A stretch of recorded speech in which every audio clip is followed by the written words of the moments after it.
j'observe d'abord que l'extrême droite, les extrêmes droites européennes aujourd'hui se sont vraiment outillées d'une manière différente pour proposer finalement, pour apparaître comme la seule organisation politique à proposer un projet de société globale, c'est-à-dire une forme de contrat social basé sur l'exclusion, basé sur le rejet, certes, mais ils apparaissent aujourd'hui comme les seuls qui ont une vision complète qui explique le monde du coin de la rue à Kaboul, pour reprendre l'expression de Laurent Grandguillaume.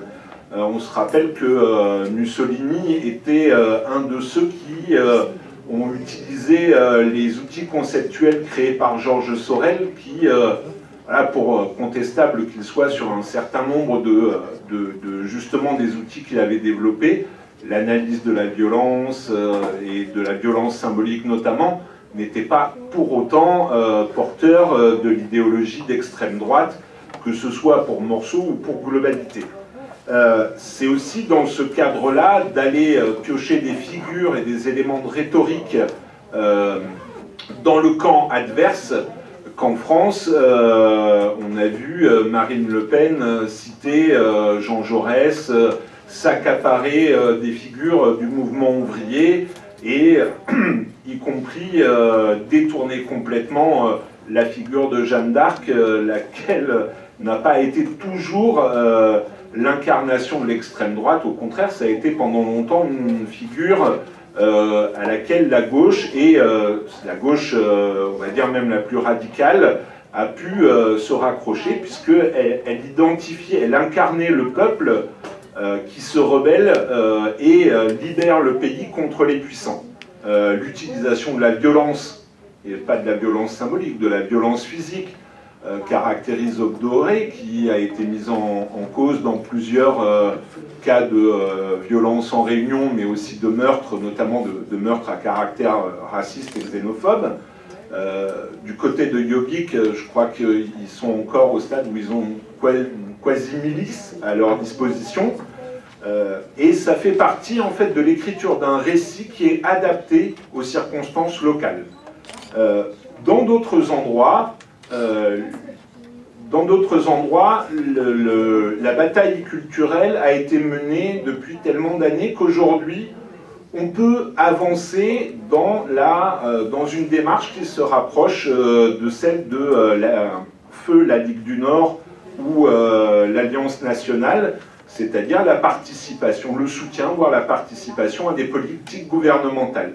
Finalement, profitant, là je suis désolé de me montrer peut-être un peu désagréable, mais profitant d'un rapprochement apparent, notamment sur les questions économiques, entre les conservateurs et les sociaux-démocrates à l'échelle européenne, mais aussi dans leurs pays respectifs, ça alimente en fait l'idée que c'est le système, voilà, le système il est ambivalent, il a deux facettes, mais finalement ces gens-là sont tous pourris, et le tous pourris, le refus des élites, c'est quelque chose qu'on va retrouver dans tous les pays d'Europe où l'extrême droite existe, qu'elle ait une forme extrêmement radicale ou alors qu'elle ait tenté de faire son aggiornamento sur une démarche, on va dire, de dédiabolisation pour renvoyer à un élément de langage assez français.